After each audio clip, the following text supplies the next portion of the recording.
ألا بذكر الله نحيا فكبروا، وإذا اشتد البلاء هو للقلوب شفاء، وهذا وعد الله. إلى المدى تميري hariku yang terasa sunyi.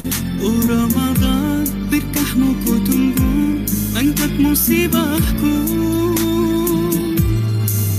Ramadan, hadirmu anugerah dari Sang Maha Rahman.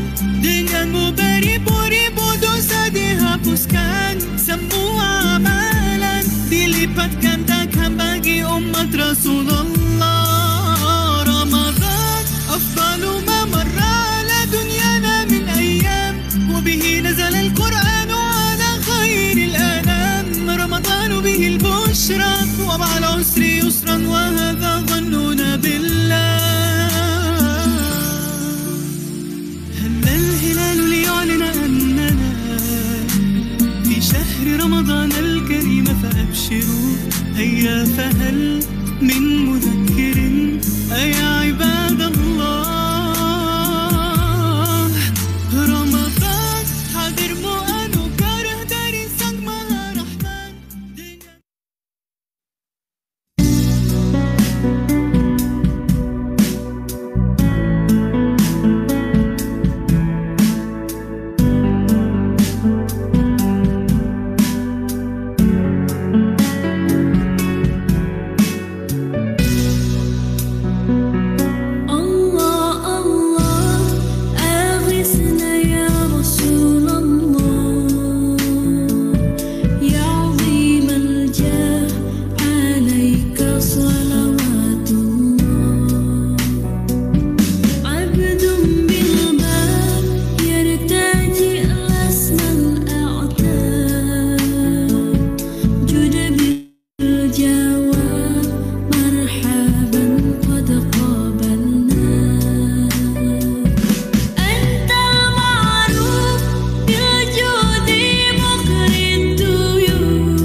Bismillahirrahmanirrahim. Assalamualaikum warahmatullahi wabarakatuh semuanya. Waalaikumsalam warahmatullahi warahmatullahi wabarakatuh.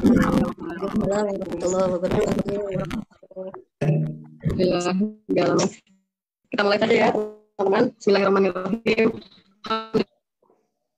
Alhamdulillahirrahmanirrahim. Kita dipertemukan kembali di kajian Pejuang Subuh yang insya Allah nanti akan ditemani kembali oleh bersama kita, sudah bergabung bersama kita ya teman-teman. Marilah kita buka kajian ini dengan membaca basmalah bersama-sama.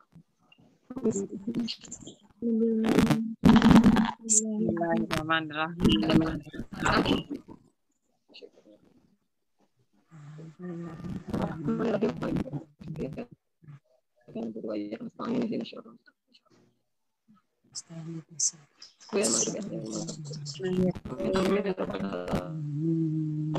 Yani gambarnya kok ini ya stuck Yani ya. Iya ini, tapi suaranya ada ya? Suara tapi putus-putus teh. Ya, putus-putus teh. Suaranya ada nggak? Ada Putus-putus. Bentar.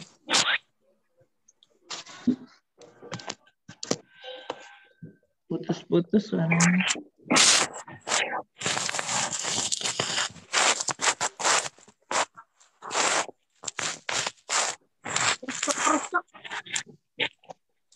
resek teh. Berarti lagi gila kali ya ini apa? Tri.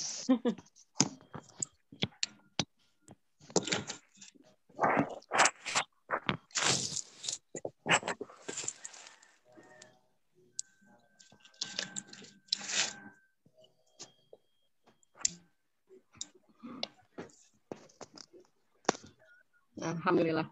Tapi suaranya ada ya, jelas ya sekarang ya.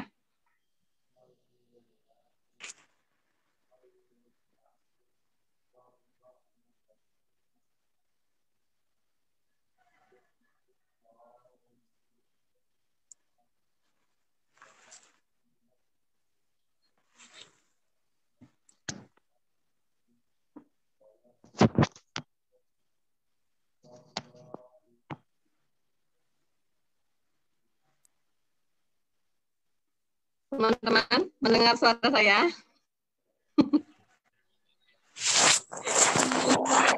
Kresek-kresek. Suaranya kresek-kresek teh. Kresek-kresek ya? Sebentar. Saya matiin Ini klub ini.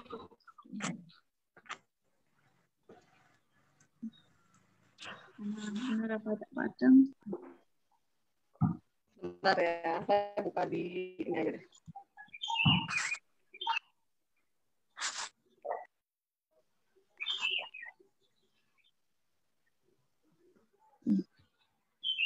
Tapi ya penake nek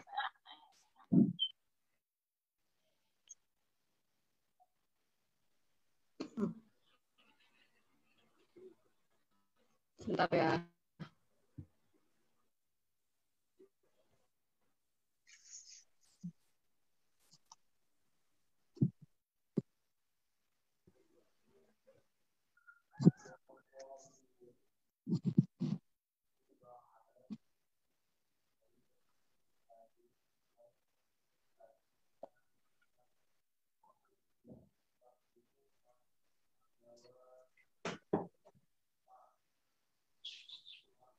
Sebentar ya teman-teman ya.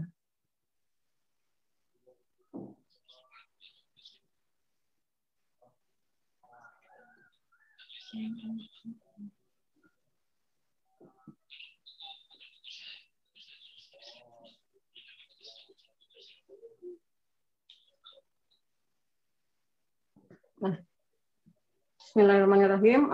Sekarang terdengar ya teman-teman? Iya, Iya Teh, terdengar. terdengar bagus. Dengar, Teh. Nah, udah jelas. Kecilin ini dulu. Urung.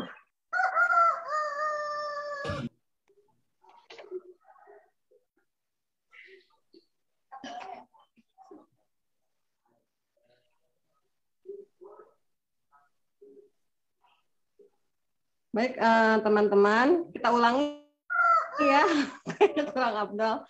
Bismillahirrahmanirrahim. Assalamualaikum warahmatullahi wabarakatuh. Waalaikumsalam warahmatullahi wabarakatuh. Alhamdulillah kita dipertemukan kembali di kajian Pejuang Subuh yang insya Allah akan setiap hari Sabtu ya, ba'da subuh kita adakan di Facebook maupun di ruang Zoom. Marilah teman-teman kita buka kajian ini dengan membaca basmalah bersama-sama dan membaca surat Al-Fatihah bersama-sama. Bismillahirrahmanirrahim. Bismillahirrahmanirrahim. Amin, amin. Amin ya robbal alamin. Alhamdulillahirrahmanirrahim. Buat teman-teman di Facebook, selamat bergabung dan selamat menyimak juga ya, insya Allah teman-teman di Facebook. Pertanyaan-pertanyaan teman-teman di Facebook, silahkan jika mau bertanya boleh di chat grup Pejuang Subuh di Facebook. Baik teman-teman, sebelum saya serahkan kembali ke Bu Dewi untuk menemani teman-teman, seperti biasa, saya minta teman-teman untuk sharing materi minggu lalu yang Terahma jelaskan terkait menyambut bulan suci Ramadan ya, kalau nggak salah minggu lalu itu temanya. Nah, kepada teman-teman saya persilahkan untuk berbagi materinya terlebih dahulu di sesi minggu lalu.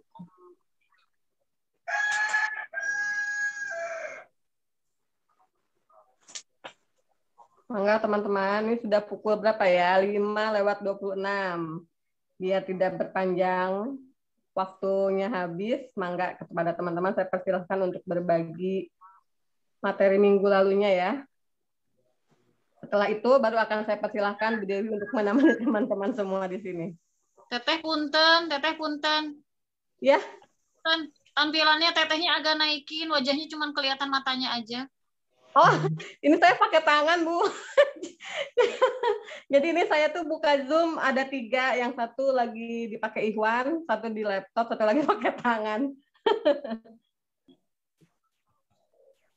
Mohon maaf ya.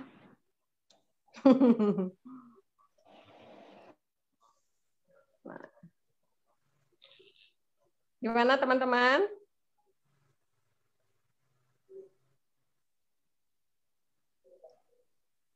Minggu lalu tuh ada. Gimana teman-teman?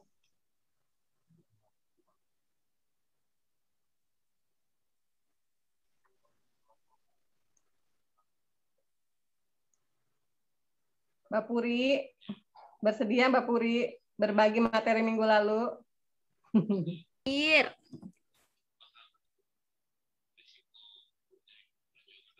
Mbak Puri, saya minta bantuannya juga ya Mbak Puri. Iya, boleh silakan Teh. Ya, sedikit berbagi di Bismillahirrahmanirrahim. Assalamualaikum warahmatullahi wabarakatuh. Waalaikumsalam warahmatullahi wabarakatuh. Sedikit berbagi materi yang disampaikan di pekan lalu sama Teh Rahmah mengenai persiapan menyambut Ramadan. Pekan lalu Teh Rahmah menyebutkan ada beberapa ayat ya yang di highlight, itu salah satunya di Quran surat At-Taubah ayat 36 yang artinya di situ adalah ketetapan agama yang lurus, dan maka janganlah kamu menzalimi dirimu dalam bulan yang 4 itu. Bulan yang 4 itu adalah bulan yang haram yang dimuliakan Allah, salah satunya adalah bulan Ramadan.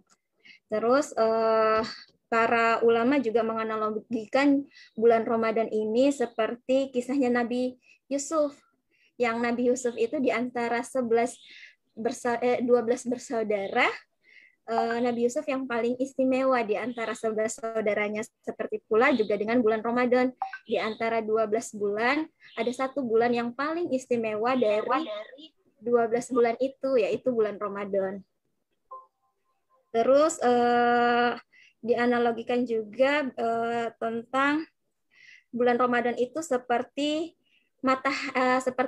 matahari di antara bintang-bintang yang bersinar. Kalau bintang itu bersinarnya di malam hari, biasanya dengan bulan, tapi kalau di siang hari matahari itu nggak ada bintang, dia cuma bersinar sendiri. Terus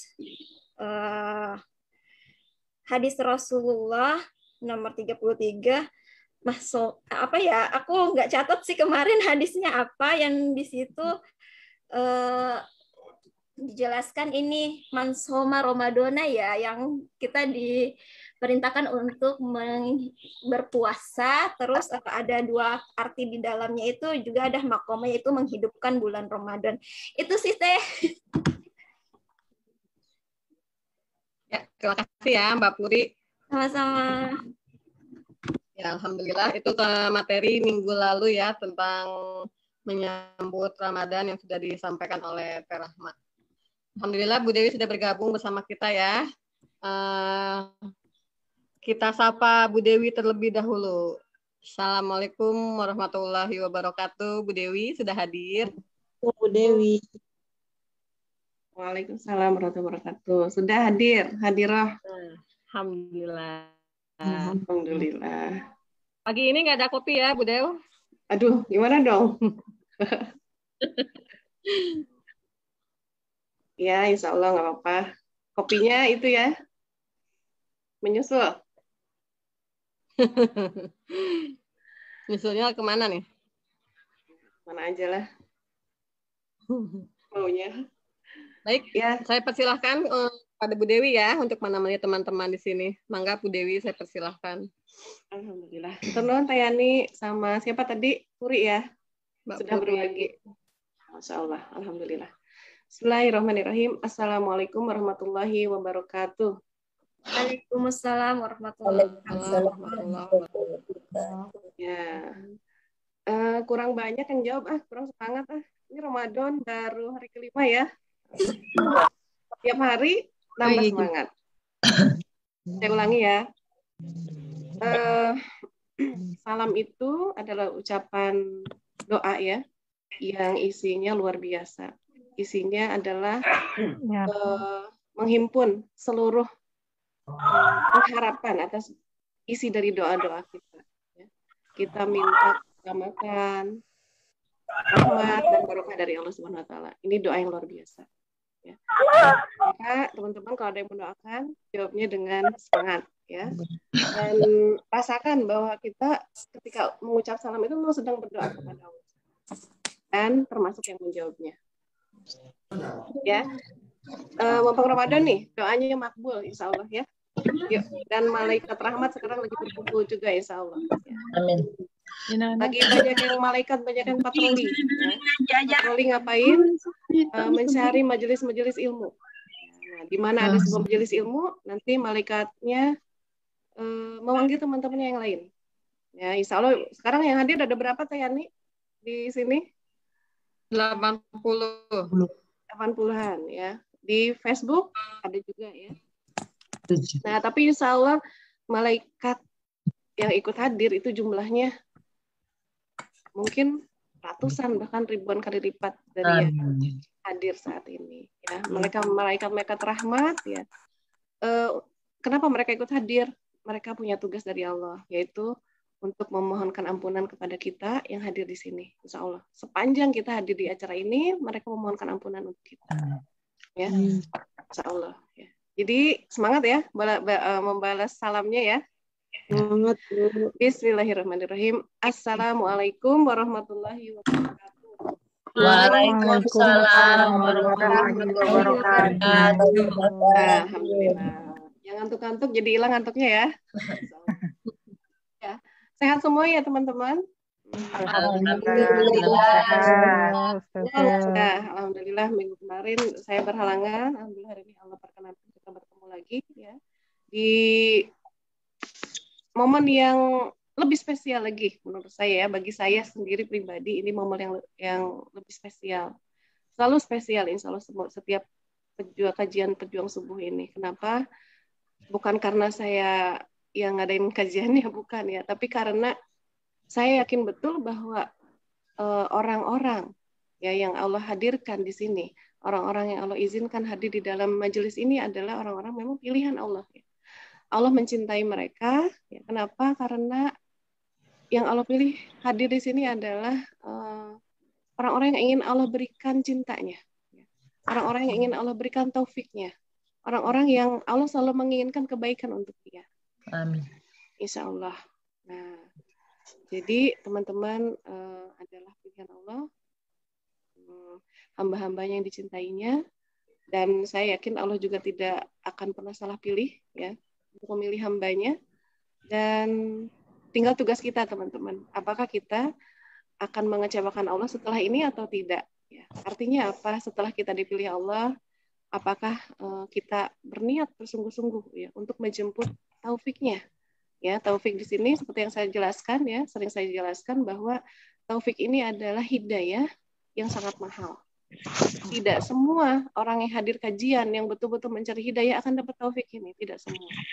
Tapi yang akan Allah pilih adalah hambanya yang sungguh-sungguh berusaha untuk mendapatkan taufik itu, yaitu dengan apa kuncinya teman-teman? Tawadu ya. Kuncinya adalah tawadu. Merendah diri di hadapan Allah dan merendahkan hati di hadapan manusia. Maka dengan ketawaduan ini insya Allah Allah akan berikan taufik ya. Taufik ini adalah berupa kemudahan. Kemudahan kita untuk melaksanakan apa-apa yang kita dapati ya, ilmu-ilmu yang kita dapat dimanapun ilmu itu.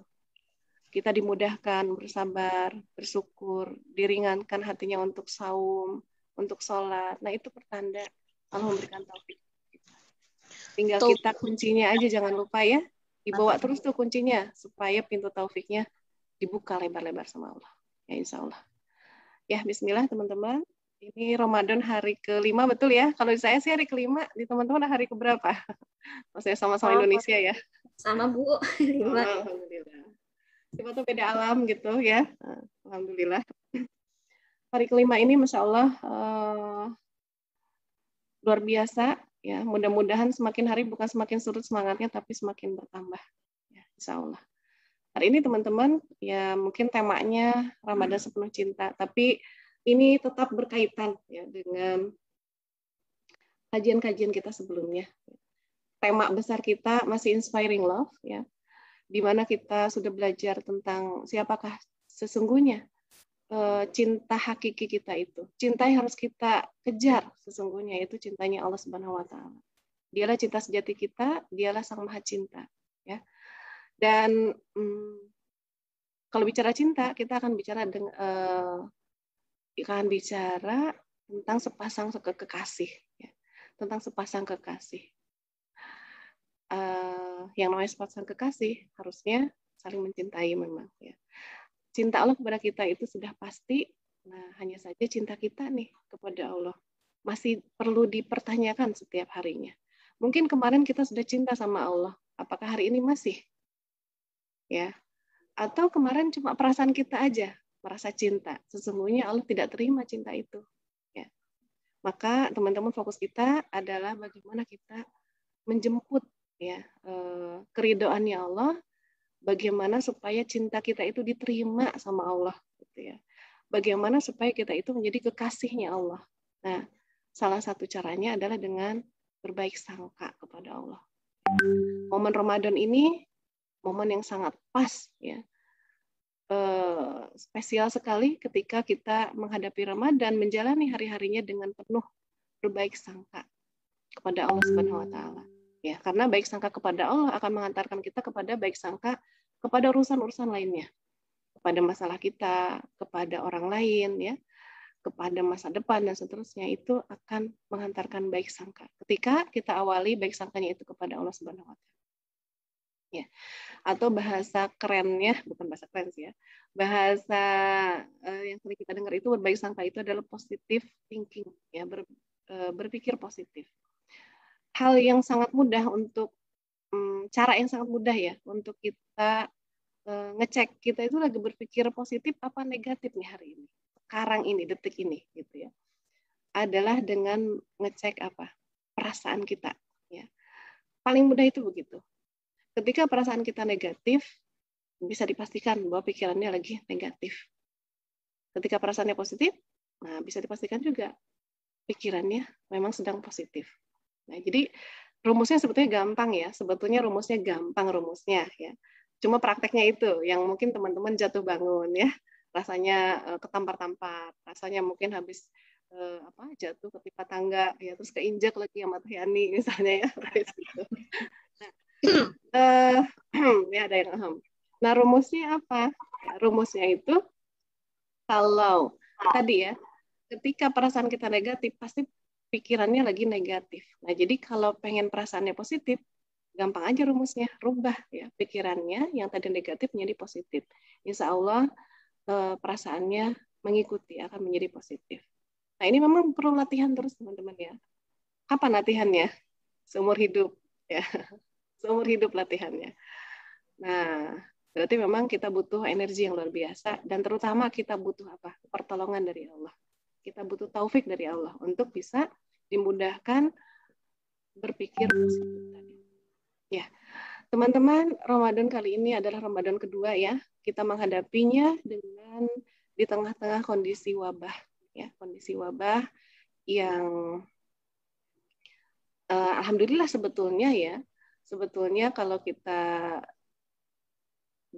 baca dari berita-berita gitu ya, kasusnya semakin melandai ya, mudah-mudahan benar ya, mudah-mudahan memang faktanya di lapangan makin melandai ya, wallahu alam ya. Nah, tapi jangan sampai terlena ya, bagaimanapun ya masih ada wabah ini gitu ya, dan kemarin saya baca juga kayak kasus di India sudah melandai gitu ya, tapi karena akhirnya terlena, sudah melandai jumlah kasusnya, mereka lost control ya, protokol tidak dijalankan lagi, akhirnya lonjakannya lebih dahsyat lagi dari sebelumnya ya, jumlah yang positif COVID. Nah, sehari sampai berapa belas ribu gitu ya positifnya dalam sehari. Nah, silakan aja itu dibaca. Nah, tapi itu jadi pelajaran untuk kita ya. Bagaimanapun saat ini memang Ramadan kali ini adalah Ramadan kedua kita menghadapinya di tengah-tengah wabah. Ya.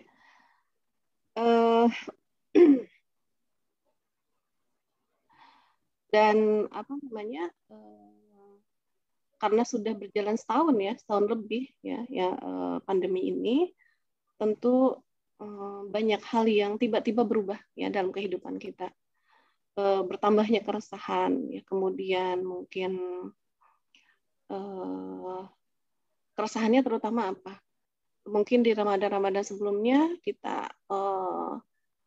bisa merencanakan berbagai hal ya, hal-hal yang begitu besar, begitu banyak ya untuk mengisi Ramadan kita. Tapi kondisinya saat ini memang banyak yang tidak ideal, tidak normal ya, di luar ekspektasi kita, di luar harapan-harapan kita ya. Mungkin kita pengen banget ya bisa menghabiskan hari-hari Ramadan ini ya, sholat subuh berjamaah, kemudian kajiannya offline ya, setelah itu kita bisa sholat fajar dan seterusnya ya. Nah, kemudian dilanjutkan juga lain-lain lah ya. Kemudian tadarusan bersama ya di masjid dan terutama itikaf ya. Nah, itu harapan-harapan kita dalam masalah ibadah. Mungkin bagi sebagian lain ya, kalau kita kaitkan dengan profesi ya, banyak ya yang berprofesi itu mungkin seperti pengusaha, pedagang, berharap di Ramadan ini akan panen gitu ya, akan panen dagangan ya, akan banyak sekali ya omset meningkat di Ramadan ini. Tapi faktanya mungkin banyak yang hari ini gigit jari ya, atau yang tadinya dia mungkin pekerja ya, hari ini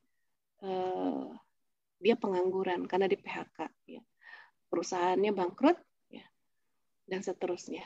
harapannya Ramadan ini bisa diisi ya, fokus untuk beribadah. Ternyata Ramadan kali ini dia harus fokus bagaimana bisa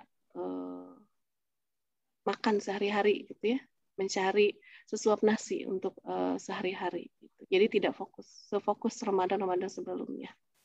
Atau mungkin seorang ibu rumah tangga yang awalnya mungkin di Ramadan ini anak-anaknya juga sekolah ya offline, tapi saat ini ditambah lagi ya kesibukannya yang tadinya mungkin setiap Ramadan bisa sehari minimal 1 juz, tapi sekarang harus dampingi anak daring ya, harus apa namanya itu menemani anak main ya, karena mungkin kan terbatas juga Ananda itu untuk bisa bermain di luar sana. Ya semuanya sibuk dengan urusannya masing-masing. Ya banyak kekhawatiran, banyak keresahan gitu ya, tidak bisa optimal beribadah dalam di bulan Ramadan ini. Nah, itu memang realitanya, teman-teman ya. Kemudian tapi yakinlah gitu ya. Allah Subhanahu wa taala itu menetapkan sesuatu itu pasti adalah karena kebaikan, apapun kebaikan untuk kita. Kalau kita bicara problem terkait pandemi ini adalah masalah ya.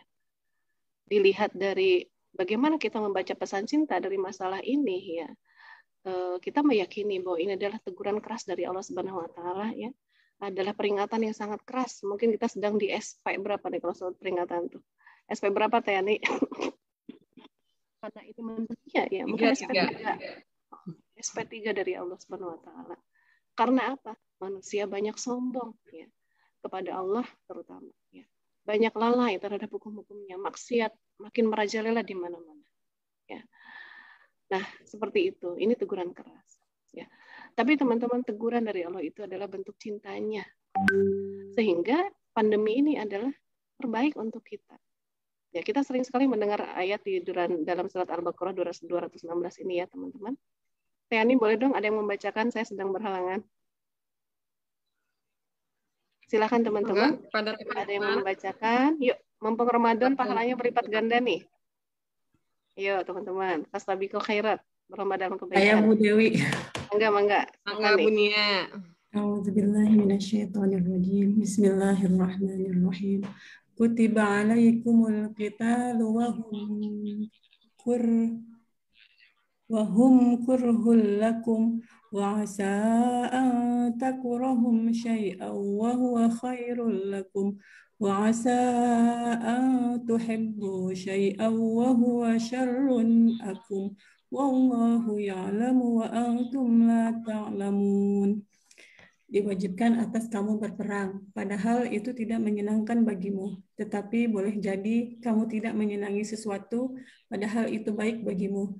Dan boleh jadi kamu menyukai sesuatu, padahal itu tidak baik bagimu. Allah mengetahui sedang kamu tidak mengetahui. Sadaqallahul. Ya, Masya Allah, Alhamdulillah, Jazakillah khair ya. Ini teman-teman, ayat ini sering sekali kita dengar ya. Boleh jadi kamu tidak menyenangi sesuatu. Ini perintahnya sebetulnya perintahnya di sini perang ya, nah, teman-teman. Ini tapi perang ini hanya gambaran. Ya. Gambaran sebuah kondisi di mana kalau ditanya setiap orang jujur ya secara manusiawi, tidak ada yang suka dengan perang. Ya. Karena perang itu identik dengan apa?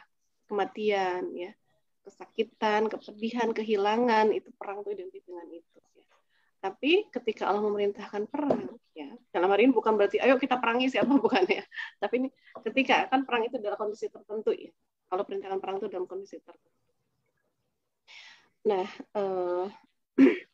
mungkin tidak menyenangkan, tapi ya kata Allah apa boleh jadi kamu tidak menyenangi sesuatu padahal itu baik bagimu.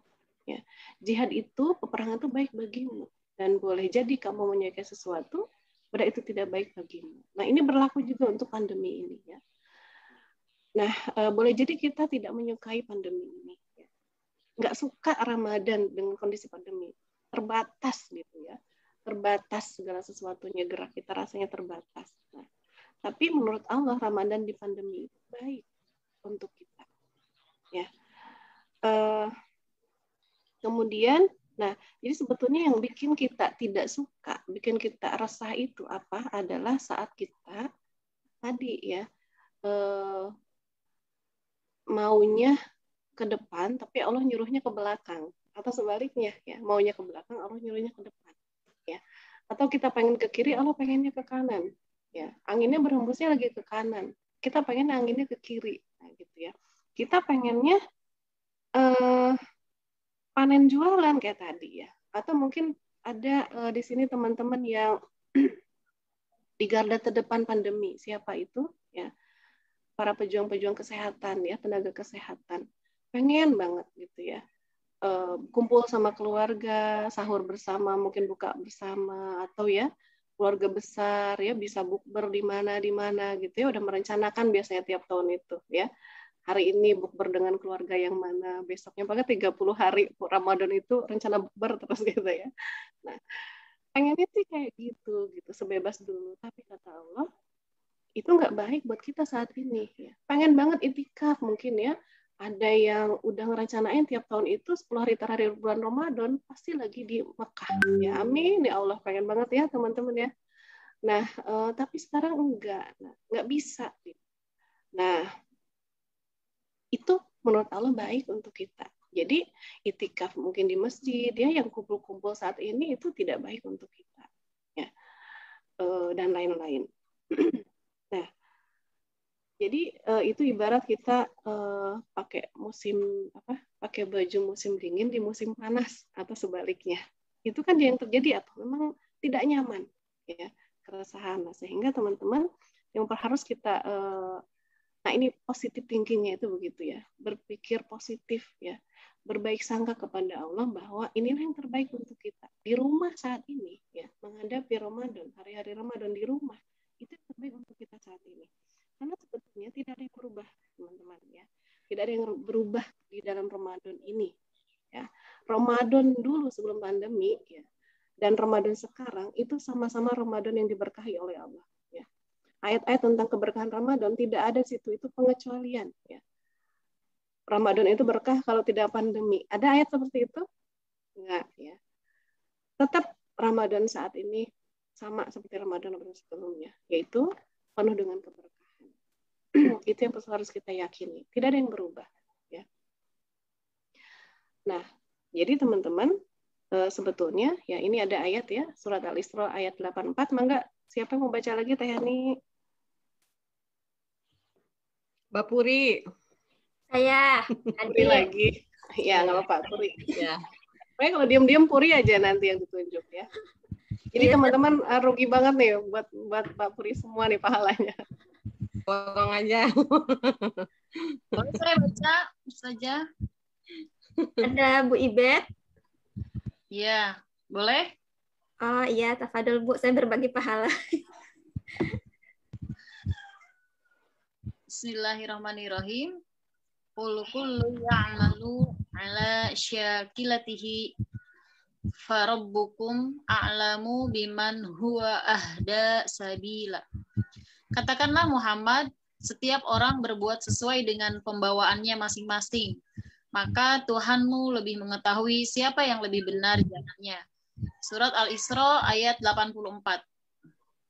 Ya, Masya Allah, Alhamdulillah, jazakil khair ya. Harus dipancing dulu ya, pahalanya diambil Mbak Puri. Enggak sih, udah mau ngancung tadi juga ya. Ya, Alhamdulillah. Nah, jadi ayat ini Masya Allah ya, sebetulnya ini ayat motivasi untuk kita ya teman-teman. Jadi Allah Subhanahu Wa Taala berfirman bahwa setiap orang ya berbuat, beramal ya, itu adalah sesuai dengan pembawaannya masing-masing, sesuai dengan keadaannya masing-masing, sesuai dengan kondisinya masing-masing. Ya, Allah Maha mengetahui siapa yang lebih benar jalannya, siapa yang lebih benar ya dalam beramal, ya dalam memilih amal, itu Allah Maha mengetahui. Jadi teman-teman, ya mungkin kondisi pandemi saat ini ada yang juga memang terkena wabah ya, terkena wabahnya itu sendiri. Sekarang mungkin ada teman-teman yang sedang sakit tapi tetap menyimak juga ya, atau keluarganya sedang sakit, atau mungkin sekarang sedang dalam kesedihan karena baru kehilangan ya, keluarganya ya karena wabah ini, atau mungkin karena sakit yang lain ya. tadi pengennya bisa ibadah maksimal, ternyata sakit, harus isolasi ya, isolasi mandiri atau mungkin di rumah sakit. Nah, jadi teman-teman enggak masalah sebetulnya kalau dikaitkan dengan ayat ini ya. Apapun kondisi Anda gitu ya, kita lagi sehat, lagi sakit, atau mungkin tadi dokter ya, mau kumpul sama keluarga nggak bisa karena harus di rumah sakit standby ya. Nah, kemudian siapa lagi? Yang di PHK ya. Semuanya itu teman-teman kita bisa melakukan amal dengan kondisi kita saat ini. Yang di PHK masih bisa kok ya beribadah dengan kondisi di PHK ini ya. Ibu rumah tangga yang sibuk ya mungkin bahkan harus bantuin nambah penghasilan suaminya. Nah, kita masih bisa ya. Jadi kondisi itu ya, atau tadi kondisi sakit, kita masih bisa beramal dengan kondisi itu teman-teman ya. Kalau tidak memaksakan kok, misalnya orang yang memang harus bekerja banting tulang, kalian harus taraweh di masjid, harus itikaf, kan orang tidak memaksa seperti itu gitu ya. Jadi kita bisa melakukan apapun ya dengan keadaan kita apapun saat ini ya, sehat sakit ataupun harus kerja ataupun saat ya kondisi apapun teman-teman. Nah, sehingga poin-poin berikutnya saya akan share kepada teman-teman ya beberapa hal yang mungkin bisa kita lakukan di tengah-tengah pandemi ini ya. Apa amal-amal yang bisa kita lakukan sesuai kondisi kita tadi ya. Bismillah ya, bismillahirrahmanirrahim. Nah, yang pertama adalah teman-teman sebentar. Fokus ya. Sebentar nomor. Nah, ini ya, sebentar. Nah, ini tadi adalah hadis ya yang menguatkan tentang pernyataan saya tadi bahwa Ramadan itu ya yang dulu dan sekarang sama-sama diberkahi. Waktu sebelum pandemi, ketika Ramadan pintu surga dibuka. Ya, saat pandemi pun pintu surga dibuka. Ya, dibuka selebar-lebarnya bagi siapapun yang beramal ya. Dengan keadaannya seperti apapun, Allah akan buka pintu surga itu, termasuk pintu neraka. Dan setan-setan dibelenggu ya. Pintu neraka ditutup, setan-setan dibelenggu. Mau pandemi mau tidak, Ramadan tetap sama seperti ini. Keadaannya tetap sama seperti ini. Jadi kita harus positif nih ya menghadapinya. Nggak resah lagi, masih bisa kok. Allah akan lihat perjuangan kita ya mengisi Ramadan ini sesuai dengan keadaan kita tadi. Ya. Kalau misalnya lagi sehat, kita bisa maksimal dalam ibadah. Apakah dalam sakit tidak bisa maksimal juga? Bisa ya, maksimalkan sebisa kita ketika sakit itu. Apa? Ibadahnya, seperti itu ya. Bahkan justru ya ketika seseorang sakit dan tetap bersungguh-sungguh, tidak kendor gitu ya, semangatnya dalam beribadah, semangatnya ya. Maksud saya semangatnya. Mungkin jenis ibadahnya, banyak ibadahnya mungkin berbeda, tapi semangatnya tidak kendor. Disitulah pahalanya jauh lebih besar lagi dibandingkan yang sehat. Yang sehat semangat ya wajar gitu. Kalau yang sakit tetap semangat itu luar biasa. Nah, itu teman-teman. Nah, yang pertama ya, fokus mendapatkan pahala. Nah, ini hadis Bukhari ya nomor 2996. Ya. Idza maridul abdu aw safar ya. Jika seorang hamba sakit atau melakukan safar ya kutiba lahu mislu ya akan dituliskan dicatat baginya ya mislu semisal ya makana ya'malu muqiman ya sahihan dicatat apa baginya pahala sebagaimana kebiasaan dia ketika mukim ya ketika dia tidak dalam perjalanan dan ketika dia sehat. Nah, hadis ini ya, dikatakan oleh Ibnu Hajar, bukan kata saya ya teman-teman, dan banyak para ulama yang menyatakan hal yang senada bahwa hadis di atas itu berlaku bukan hanya untuk orang yang sedang sakit ataupun melakukan perjalanan, tapi kondisi apapun saat ini ya yang menghalangi seseorang berbuat kebaikan pada sebelumnya dia itu bisa, kondisi apapun yang memang kondisinya syar'i gitu ya. Nah, dia ingin melakukan ketaatan yang biasa dia lakukan, tapi terhalang ya untuk melakukannya, padahal ia sudah punya niatan. Kalau tidak ada yang menghalangi, maka amalan tersebut akan dia jaga rutin. Ya. Nah, maka disitulah dia tetap akan Allah berikan pahala. Jadi misalnya nih, yang sekarang lagi sakit. Dulu sebelum pandemi, pas dia lagi sehat, dia terbiasa ya 1 juz per hari tadarusnya. Ya. Tiap hari pasti kajian ke masjid, melangkah ke masjid. Ya. Pasti itikaf. Ya. Pasti dia itu berbagi makanan. Ya. Nah sekarang yang di PHK, ketika dia dulu seperti itu, sedekahnya banyak gitu, tapi sekarang di PHK, insya Allah pahalanya tetap mengalir di Ramadan ini. Allah tetap catatkan seperti amal kita di tahun-tahun sebelumnya. Ini maha baiknya Allah, teman-teman ya. Maha baiknya Allah kepada kita. Jadi nggak perlu resah. Ini janji Allah. Ya. Jadi apa tadi ya, misalnya yang lagi sakit ya, insya Allah catatkan. Kita biasa tahajud ya, sujud begitu panjang kepada Allah ya di waktu-waktu sebelum kita sakit, sebelum pandemi. Maka Allah akan catat terus hal itu ya bagi kita. Atau mungkin biasa ngisi kajian ya, sakit, nah Allah pun akan catat ya pahala untuk kita di kala sakit ini. Atau harus melakukan perjalanan, ya mungkin perjalanannya untuk mencari nafkah karena di PHK. Dia terhalang untuk hadir rutin setiap hari, mungkin ya di dalam tadarusan, di dalam apalah kebaikan-kebaikan yang bisa dilakukan lebih banyak lagi di masa sebelum pandemi, maka tetap Allah akan catat. Dia sedang melakukan amalan tersebut di bulan Ramadan ini. Ya, Masya Allah teman-teman. Ya. Orang yang biasa itikaf, ya jangan resah ya. Karena memang kita terbatas untuk itikaf, kecuali mungkin bisa dilakukan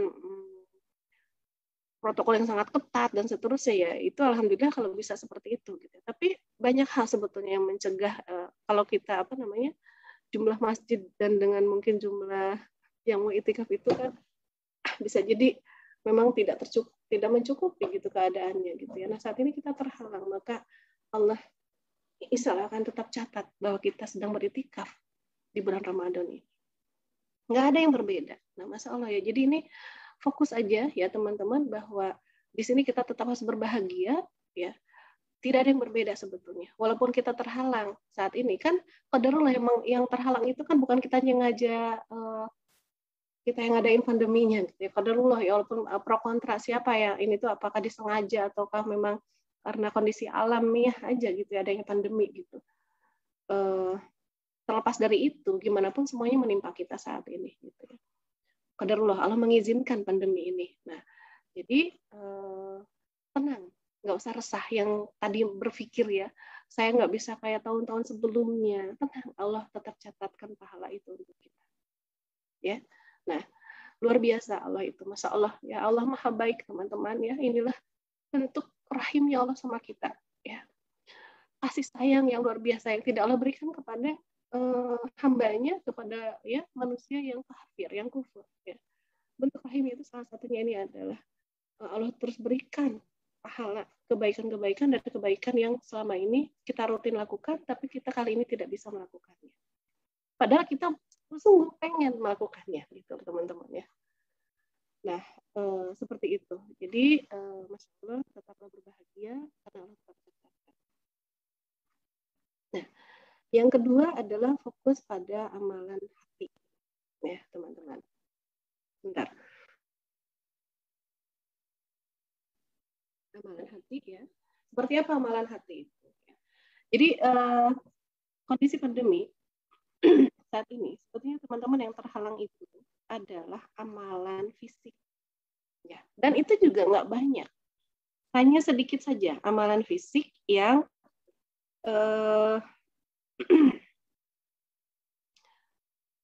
terhalang tadi ya, hanya sedikit amalan fisik yang terhalang untuk kita lakukan. Tadi misalnya ke masjid ya, berkumpul-kumpul lah. Sebenarnya masih bisa berkumpul ya, kita cuma online.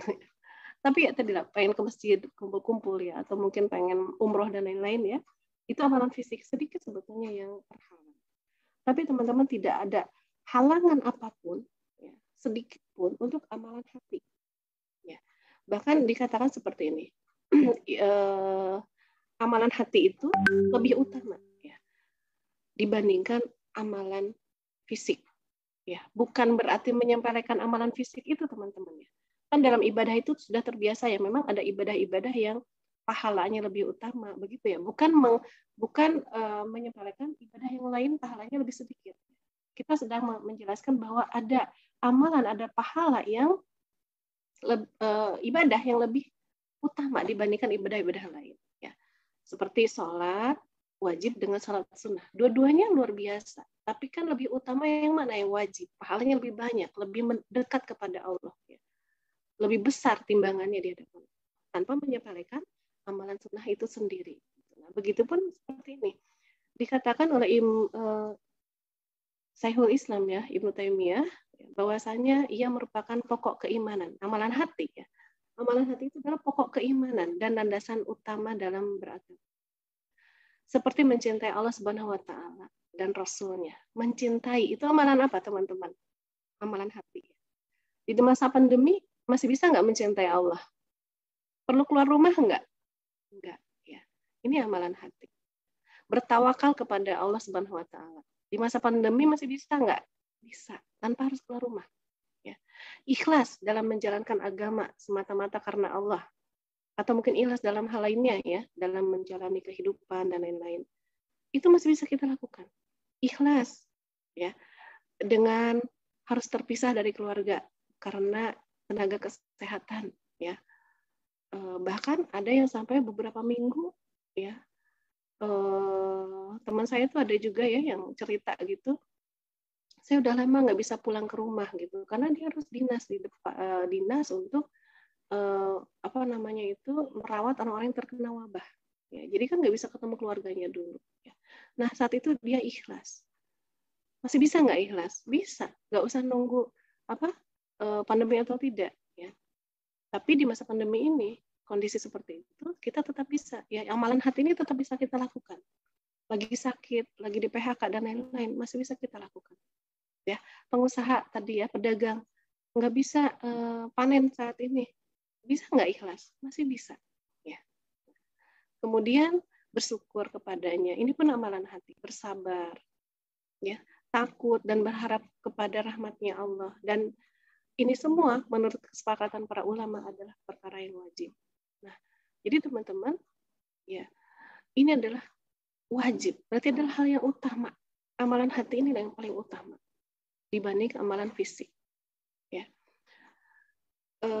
Karena dan amalan hati ini amalan yang paling mudah sebetulnya. Maksudnya mudah itu di hati. Nggak perlu mengeluarkan. Kalau amalan fisik mungkin kita harus nyiapin ya. Mau ke masjid nyiapin dulu pakaian, nyiapin ini itu. Kalau amalan hati cukup di hati. Sabar itu ya di hati. Ya. Syukur itu di hati.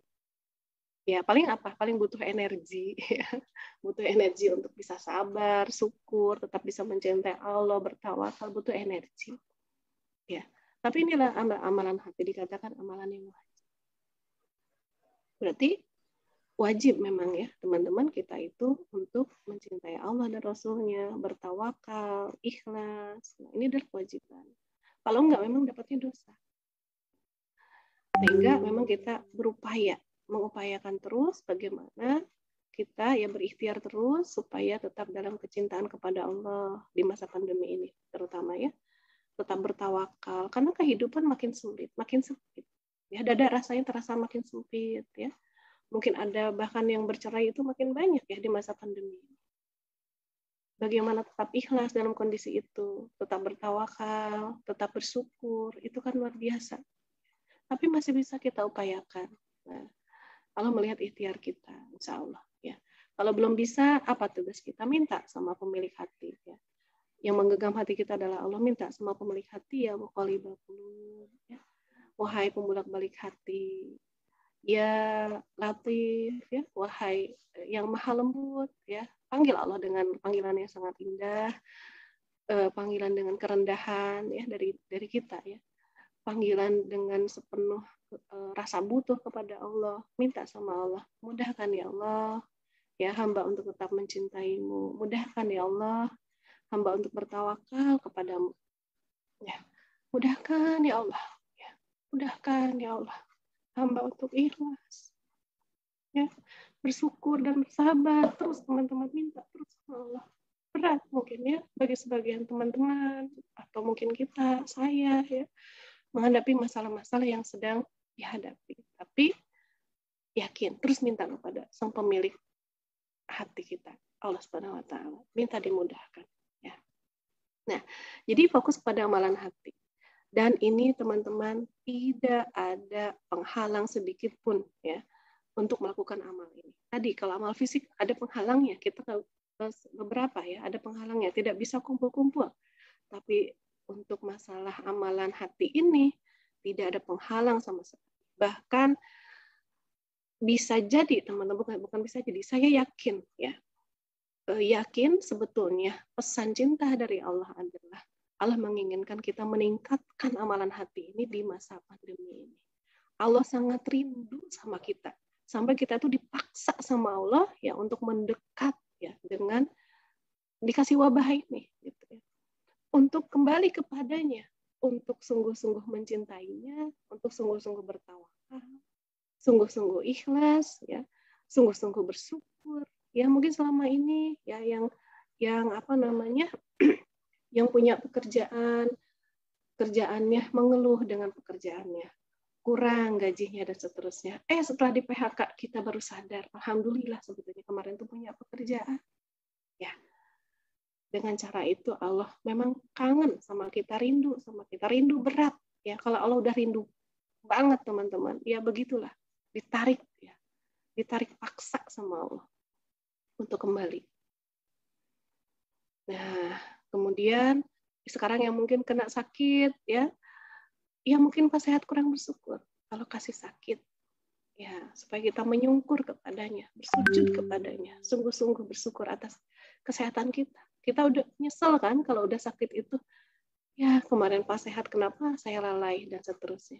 Nah, jadi amalan inilah ya sebetulnya yang bisa kita tingkatkan berlipat ganda sampai pada titik 100% gitu ya. Kita mendapati amalan hati ini. Cinta kepada Allah, tawakal, ikhlas, dan seterusnya. Kita bisa tingkatkan ini. Fokus meningkatkan ini di masa pandemi. Ini bisa dilakukan oleh siapapun. Dalam keadaan apapun. Ya. Apalagi dalam keadaan sulit. Nah ini nih. Biasanya lebih mudah lagi teman-teman. Untuk merasakan amalan-amalan hati ini. Untuk mendapatkan amalan-amalan hati ini bisa lebih mudah. Lebih mendekat sama Allah. Ya. Lebih mencintai. Ya, gampang banget nangisnya, rindu banget, pengen tahajud lagi. Ya, di rumah kan masih bisa tahajud. Rindu banget, akhirnya lisannya selalu berzikir, menyebut namanya.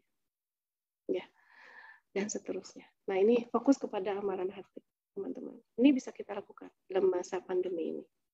Ya. Kemudian, poin berikutnya adalah apa tadi? Oh iya, ini saya tambahkan ya, dari amalan hati ini Imam Ibnu Qayyim pernah berkata, amalan hati merupakan hal yang pokok dan utama, sedangkan anggota badan adalah pengikut dan penyempurna. Sesungguhnya niat ibarat ruh dan gerakan anggota badan adalah jasadnya. Jika ruh itu terlepas, maka matilah jasad. Jika niat itu lepas, maka matilah ya. Gerakan amal solehnya itu nggak ada.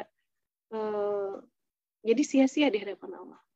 Oleh karena itu, memahami hukum-hukum yang berkaitan dengan hati lebih penting daripada memahami hukum-hukum yang berkaitan dengan gerakan anggota badan. Lebih penting, semuanya penting ya. Terkait hukum perbuatan kita. Gerakan anggota badan itu kan perbuatan ya, amal. Kita penting sekali mengetahui hukumnya. Apakah ini wajib, sunnah, makruh, ya, dan seterusnya. Itu wajib. Kita dapati ya, teman-teman, kalau teman-teman baca-baca berita saat ini, ada ulama nasional gitu ya, yang dikatakan beliau ulama pengikut yang banyak, bahkan mengatakan saat ini jangan belajar agama itu jangan belajar syariat lah, kurang lebih seperti itu. Ya. Belajar syariat itu kan berarti belajar tentang hukum-hukum perbuatan kita. Kenapa? Karena itu bisa apa katanya? Bisa jadi benih-benih radikalisme. Ya, subhanallah. Ya, na'udzubillah min zalik la innalillahi wa inna ilaihi raji'un gitu ya. Ada seorang ulama mengatakan begitu. Padahal kita mengetahui hukum-hukum perbuatan kita itu adalah sangat penting. Ya, karena amal solih itu ya dikatakan amal, perbuatan kita diterima, dianggap solih oleh Allah, dicatat sebagai amal solih, itu syaratnya 2, niat. Pertama niat ya. Nah ini dikatakan niat lebih penting ya, amalan hati. Niat lebih penting dibanding gerakan anggota badan. Maksudnya dua-duanya penting teman-teman, karena syarat amal tuh niat dan caranya ya. Niat benar, caranya benar juga ya. Salat dikatakan diterima oleh Allah, dianggap sebagai amal soleh ketika apa? Niatnya benar karena Allah ya, untuk Allah ya. Dan caranya sesuai dengan yang dicontohkan. Dua-duanya penting kita pahami. Ya, tapi diawali yang lebih penting apa? Niat. Jadi kita pahami tentang niat ini. Bagaimana yang namanya itu ikhlas, tawakal, ya, husnuzon, dan lain-lain. Itu dulu yang utama karena awalnya dari niat. Dan niat inilah yang amalan hati yang tadi akan menghantarkan kita kepada melakukan perbuatan. Ya. Penting banget tadi tentang niat ini karena gini, perbuatan bisa aja dilakukan tapi niatnya rusak, nggak ada gitu ya. Orang-orang munafik kan begitu. Mereka ikut sholat dengan Rasulullah, mereka ikut jihad dengan Rasulullah, mereka ikut saum dengan Rasulullah, tapi hatinya ya rusak. Maka tidak dianggap amal solih juga oleh Allah. Perbuatan mah gampang aja dilakukan. Kita bisa sholat ya, tapi ternyata niatnya. Nah makanya amalan hati, memahami bagi apa yang di amalan hati ini seperti apa. Ya. Tadi keikhlasan, tawakal, dan seterusnya seperti apa, ini lebih penting, lebih utama. Karena akan menghantarkan kepada perbuatan. Perbuatan, kalau amalan hatinya baik, pasti perbuatannya baik. Pasti perbuatannya baik. Perbuatannya baik, belum tentu amalan hatinya baik. Tapi kalau amalan hati baik, pasti perbuatannya baik. Seperti itu, teman-teman. Makanya ini lebih penting difahami amalan hati ini. Ya, yaitu niat. Nah, ya, tadi. Tidak hanya niat.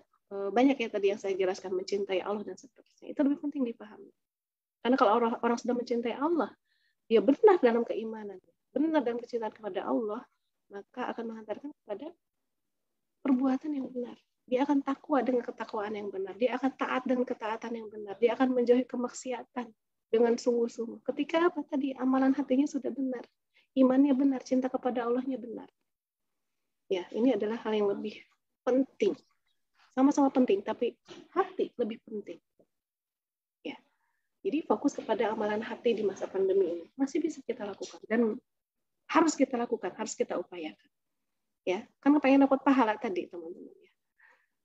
Ini jauh lebih tinggi nilai pahalanya di hadapan Allah. Nah, yang ketiga apa?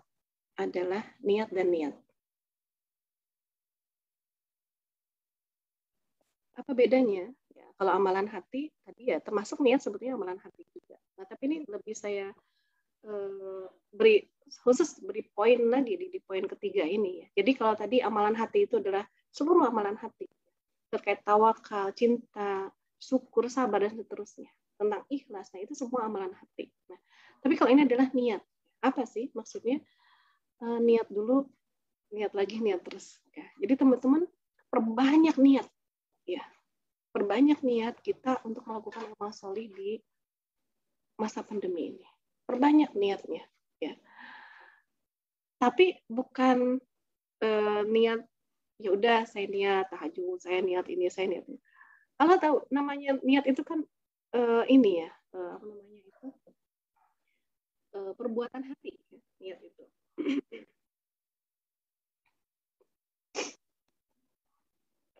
Jadi kalau yang tadi nih ya, kalau yang poin pertama itu adalah pahala bagi orang yang dia terbiasa melakukannya.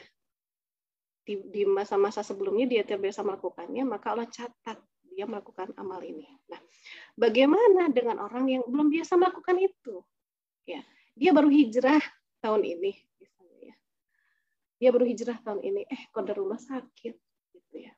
Tapi dia udah niat sebetulnya di masa pandemi ini, di Ramadan ini dia karena udah hijrah ya, pengen lebih baik daripada Ramadan sebelumnya. Mungkin tadinya puasanya bolong-bolong atau puasa tapi masih maksiat. Dia udah hijrah, udah niat nih Ramadan kali ini adalah Ramadan yang jauh lebih baik dibandingkan Ramadan sebelumnya. Dia udah niat nih gitu ya. Untuk untuk melakukan banyak amal solih, ya, melakukan banyak ibadah di Ramadan ini. Nah, qadarullah sakit, qadarullah di PHK, qadarullah harus ngurusin anak ya, yang dan lain-lain lah gitu. Terhalang atau tadi ya, dia udah biasa sedekah terhalang. Dulu ya dia jualan laris tapi nggak buat sedekah gitu ya, buat foya-foya aja gitu. Nah tapi sekarang dia hijrah.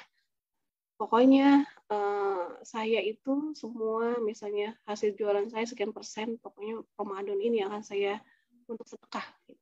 Qadarullah gitu ya. Jualannya sepi. Nah, tapi sudah niat, banyak niat. Ya. Nah, maka teman-teman Allah tetap akan berikan pahala. Ya, bukan saya yang bilang, tapi siapa? Allah Subhanahu wa Ta'ala. Ya, ini yang dicantumkan di dalam hadis ya, riwayat Bukhari dan Muslim. Ya, sesungguhnya setiap amalan tergantung pada niat. Innamal a'malu binniyat. Itu mah udah hafal banget kita ya. Setiap orang akan mendapatkan apa yang ia niatkan. Nah, siapa yang hijrahnya karena Allah dan Rasulnya, maka hijrahnya untuk Allah dan Rasulnya. Siapa yang hijrahnya karena mencari dunia atau karena wanita yang dinikahinya, maka hijrahnya kepada yang ia tuju. Ya, niat. Nah ini nih teman-teman. Jadi perbanyak niat, ya, niatkan, ya, perbanyak niatkan. Tapi bukan semata-mata, ya udah deh kalau gitu aku niat tahajud. Tapi jadi misalnya gini, kita niat ya Allah pas mau tidur tuh saya pengen tahajud, ya, pengen bangun malam. Ternyata kita bablas kesiangan. Nah, itu berarti dicatat pahala sama Allah. Ya, kita tadi itu dicatat tahajud dengan niatnya itu. Ya. Catat sudah dapat kebaikan, satu kebaikan. Gitu. Nah, tapi bukan berarti cuma niat-niatan. Nah, jadi kan Allah tahu ya. Jadi terkait hadis ini, ya, Syekh Muhammad bin Shalih Al-Utsaimin, ya, beliau itu membuat kitab Syarah, ya. Kitab penjelasan Sahih Bukhari. Ya. Nah, untuk hadis ini beliau menjelaskan standar ya, bahwa standar yang menjadi timbangan amal di sisi Allah ya bukanlah bentuk lahiriah yang ada dalam diri manusia semata. Ya. Jadi timbangan amal, apakah amal itu baik, amal solih atau diterima atau tidaknya amal itu, yang menjadi timbangan dari Allah bukan semata-mata perbuatannya. Ya. Oh dia sholat, bukan semata-mata itu. Oh dia puasa, bukan semata-mata itu. Akan tetapi yang menjadi parameternya adalah yang utama ya adalah spirit relung hati.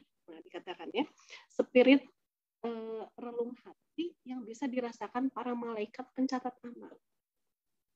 Ya, jadi kita mah gampang kan kalau bilang ya saya niat tahajud, itu kan gampang, ngomong aja dalam hati. Tapi ada spiritnya enggak, ada kesungguhan enggak, memang sungguh-sungguh saya itu akan bangun untuk tahajud, bahwa sungguh-sungguh saya akan tilawah minimal 1 juz per hari, bahwa sungguh-sungguh saya akan sedekah, sungguh-sungguh. Nah itu kan malaikat spirit inilah ya, dia akan dirasakan para malaikat dan dicatat bahwa dia berniat. Memang sungguh-sungguh. Jadi kalaupun tidak jadi, karena memang tadi ada hambatan yang membuat dia tidak jadi. Nah, itu teman-teman ya. Karenanya, parameter yang digunakan malaikat adalah berupa gerakan hati yang kerap menjadi pendorong lisan dan perilaku. Ya. Jadi yang dicatat itu berupa gerakan hati. Kalaupun tidak jadi, dia memang tergerak hatinya untuk melakukan perbuatan itu. Kalaupun tidak terjadi, dapat 1 pahala. Kalau terjadi, dapat 2 pahala. Jadi nggak ada yang rugi. Ya, jadi makanya teman-teman perbanyak niat. Perbanyak niat. Niat yang memang betul-betul spirit dalam hati diri kita ya, bahwa kita tuh memang sungguh-sungguh melakukan itu. Nah ini bisa kita lakukan, ya. Ini bisa kita lakukan di masa pandemi ini. Ya, niat betul. Ya Allah, gitu ya. Seandainya besok pandeminya hilang, saya kepengen banget ya Allah benar-benar lari ke masjid, gitu ya. Berdiam diri di sana bersama-sama sama sahabat-sahabat yang lain. Nah, Allah tahu kalau niatnya sungguh-sungguh, insya Allah dicatat. Ya, walaupun misalnya besok itu masih pandemi, Allah catat karena sudah berniat. Nah, itu teman-teman ya. Yang berikutnya, apalagi nih? Nah, fokus kerjakan yang wajib. fokus kerjakan yang wajib. Tadi banyak yang terhalang, fokus kerjakan yang wajib-wajib. Ya, berdasarkan hadis qudsi, ya, riwayat Bukhari di dalam Fathul Bari, ya. Dan tidaklah seorang hamba mendekat kepadaku yang lebih aku cintai daripada apa-apa yang telah aku fardukan kepadanya. Ya, seseorang taqarrub mendekat kepada Allah, ya, akan dicintai Allah. Ya, tapi yang akan Allah lebih cintai lagi siapa? Yaitu hamba-hamba yang mendekatnya itu dalam rangka melakukan kewajiban. Hambaku terus-menerus mendekat kepadaku, ya, dengan ibadah-ibadah sunnah hingga aku pun mencintainya. Nah, berarti kan yang berikutnya, setelah yang fardu, dia melakukan yang sunnah-sunnah. Bila aku telah mencintainya, maka aku pun akan menjadi pendengarannya. Ini janji Allah, teman-teman, ya. Allah mencintai amalan fardu yang kita lakukan. Allah tambah cinta lagi, ya, setelah kita kemudian melakukan yang ibadah-ibadah sunnah.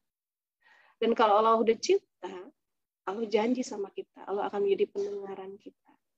Yang dengannya, ya, gunakan untuk mendengar. Allah janji bahwa Allah akan menjadi penglihatannya yang ia pakai untuk melihat. Allah menjadi tangannya yang ia gunakan untuk berbuat. Dan Allah akan menjadi kakinya yang ia pakai untuk berjalan. Bila ia meminta kepadaku, aku pun pasti memberinya. Dan bila ia meminta perlindungan kepadaku, aku pun pasti akan melindunginya. Pasti, teman-teman. Ini dari Allah, ya. Bukan dari saya, bukan dari siapa-siapa. Tapi Allah Subhanahu wa Ta'ala sendiri yang menyampaikan kepada kita. Ini janjinya. Janji, ya. Janji Allah itu, ya, Allah tidak pernah mengingkari janjinya, tidak akan pernah mengingkari janjinya. Maka yakinlah dengan janji Allah ini, ya, teman-teman, bahwa Allah akan mencintai kita ketika apa? Kita yang pertama fokus melakukan yang fardu. Ya. Misalnya kondisi kita terhalang, ya, apa yang bisa kita lakukan saat ini? Yang fardu dulu. Jadi jangan sampai tidak salat maghrib demi mengejar tarawih, ya.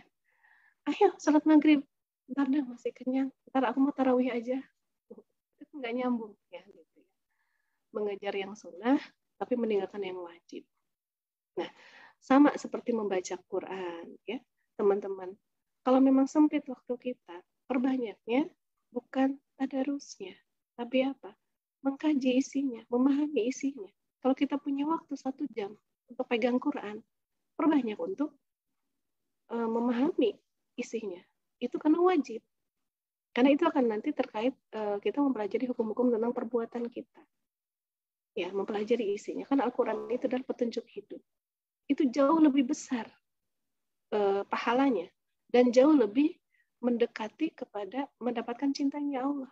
Allah mencintai orang yang melakukan tadi, yang wajib. Kalau gitu gimana? Bukan saya juga pengen baca Quran. Baca Quran itu, ya, tidak harus selalu dengan membaca, dipegang, ya, kitabnya, gitu, ya. Tapi kita bisa murojaah. Kalau hafalnya cuma Al-Ikhlas, seharian Al-Ikhlas, nggak apa-apa. Sambil nyapu, sambil nyetrika, sambil menggoreng, memasak, itu malah tambah jadi barokah tuh masakannya, gitu, ya. Kalau memang hafalnya cuma itu, ya. Atau ya porsinya aja, ya, porsinya misalnya tetap pengen baca Quran, ya bukan berarti saya melarang, enggak, ya, teman-teman. Kita kan lagi mencari amal yang lebih banyak pahalanya. Porsinya, kalau memang kita punya waktu untuk pegang Quran 1 jam, mungkin porsinya, ya perbanyaknya mengkaji isinya, bukan tilawahnya itu sendiri. Ya, karena tadi tilawah bisa seharian, kita lafazkan terus. Ya, tapi kalau mempelajarinya kan kita harus duduk manis, ya. Kan bisa, Bu, juga mempelajarinya sambil masak dan seterusnya. Ya silahkan aja, gitu, ya. Tapi pasti nggak optimal, nggak maksimal dalam mempelajarinya. Kalau disambil-sambil, kalau mengkaji ilmu ya disambil-sambil, pasti nggak maksimal, semaksimal kita duduk manis. Rasanya mesti berbeda, gitu, ya. Tetap ada perbedaannya. Ya, makanya perhatikan adabnya dalam mengkaji ilmu, duduk manis, mencatat, kan itu, ya, adab-adabnya. Walaupun silahkan aja, ya, daripada bengong, gitu, ya, sambil menggoreng, hati-hati aja gorengannya, jadi karena fokusnya ngedengerin, gorengannya gosong. Ya. Nah, itu teman-teman ya. Jadi perbanyak yang wajib. Tenaga kesehatan, jangan sedih ya. Bagi tenaga kesehatan saat ini ya, di garda terdepan, itu adalah kewajiban, itu fardu kifayah. Nggak semua orang bisa melakukannya, hanya Anda yang bisa melakukannya. Berbahagialah justru ya. Saat ini teman-teman lagi mendulang pahala yang luar biasa. Teman-teman mewakili kaum muslimin.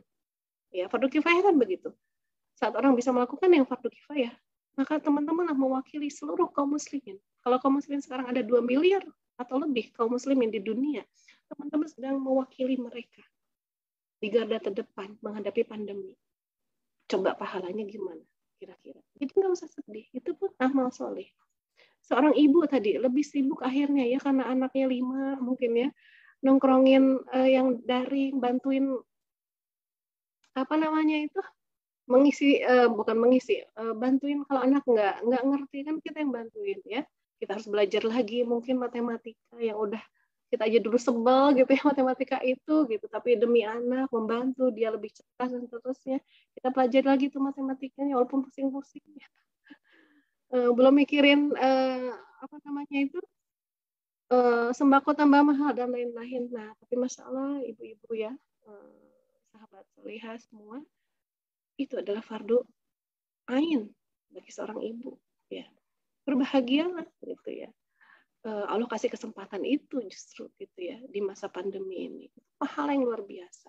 Gak ada yang bisa mewakili kita saat ini gitu ya untuk mendidik anak-anak kita. Memang Allah paksa nih para ibu yang tadinya masih punya waktu bersolek gitu ya, tenang anaknya lagi sekolah gitu ya, masih bisa punya banyak waktu untuk ngedit foto dan lalu diupload di media sosial gitu ya. Sekarang udah nggak punya waktu. Memang Allah lagi paksa kita gitu ya untuk fokus pada kewajiban-kewajiban. Ini luar biasa. Gitu. Nah, jadi pilih amalnya. Utamakan yang wajib karena inilah yang Allah lebih sukai dibandingkan melakukan yang sunnah tapi meninggalkan yang wajib. Apalagi sih yang wajib, banyak yang wajib itu. Makanya kita kalau nggak punya ilmunya kita nggak tahu apa aja yang wajib gitu ya. Yang wajib dakwah itu pun wajib teman-teman. Selama ini mungkin sebagian dari kita memahami dakwah itu tugasnya pendakwah, bukan. Dakwah itu tugas setiap muslim.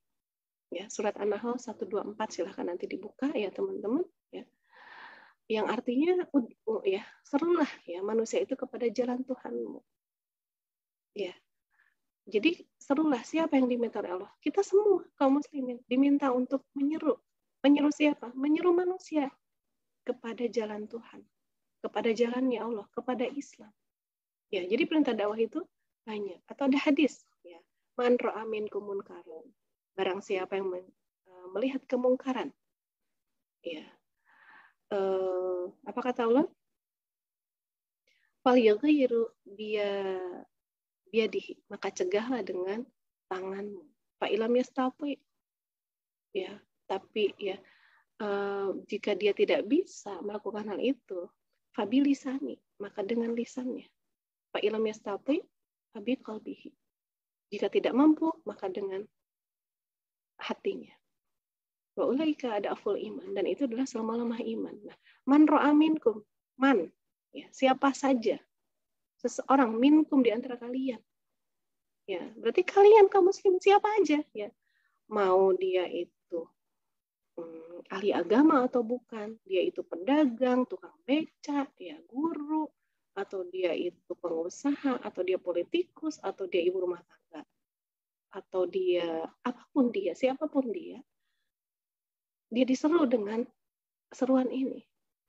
Ya, siapa saja yang melihat kemungkaran, melihat kemaksiatan, maka cegah dengan tanganmu, dengan kekuasaanmu. Ya, bisa dicegah.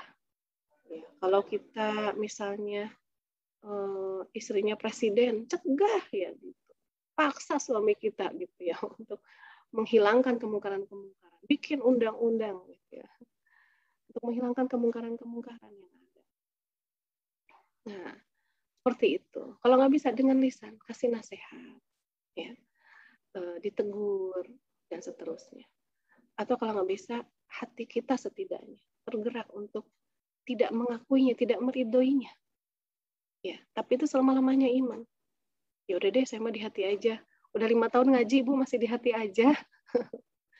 Kapan dakwahnya itu kewajiban? Nah, jadi teman-teman perbanyak porsinya dalam berdakwah ini. Mulai latihan bagi yang belum, yang sudah perbanyak lagi porsinya.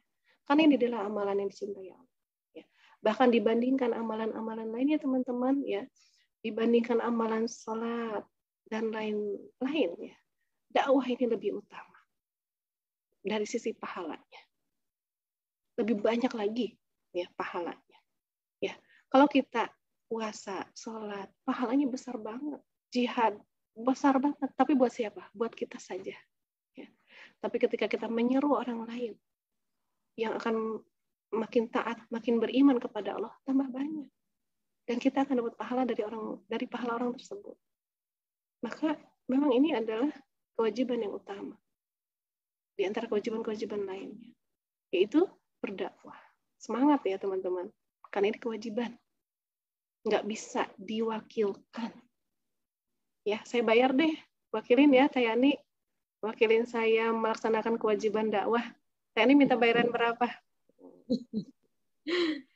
Umrah tiap hari, boleh saya bayarin deh, tapi wakili ya dakwah, nggak bisa teman-teman. Nggak bisa. Ya, walaupun Tayani mau aja lah, ya. Umrah tiap hari mau nggak Tayani? Dibayar mau, tapi kan tetap aja amalnya nggak nyampe. Gitu ya. Kewajibannya nggak gugur, karena kewajibannya itu adalah Rasanya pun beda. Nah gitu, rasanya beda. Ya, apalagi perempuan. Perempuan tuh punya modal cerewet. Nah, cerewetnya cerewet solihah. Ya, cerewet solihah itu ya dengan berdakwah, gitu ya, nasehatin orang, nah kayak gitu teman. Ya, saya mah belum pantas untuk. Ya, memang ada syaratnya di hadis tadi. Syarat yang menasehati itu adalah yang sudah pantas. Nggak ada. Bahkan para ulama mengatakan seandainya ya, kita merasa belum pantas untuk menasihati orang lain, terus saja nasihati orang lain, gitu ya. Karena itu adalah kewajiban. Tidak nunggu pantas. Walaupun berat, nasihati. Lakukan dakwah itu. Justru bahkan nasihatnya adalah jangan merasa pantas. Ya, itu nanti jatuhnya kepada ujub ya. Ya saya mah pantas lah jadi ustaz, dipanggil ustazah gitu ya. Oh saya lulusan mana Tani? Lulusan Madinah, 10 tahun saya di Madinah ya. Misalnya gitu. Tapi jadi OB. Ya misalnya saya kuliah agama, kuliah hadis 10 tahun di Madinah, ya wajar lah saya itu. Pantas saya ngisi karena ilmu saya banyak. Nah, enggak. Jadi kalau bahasan tawadu itu teman-teman merasa pantas itu justru enggak boleh. Bahasan tawadu.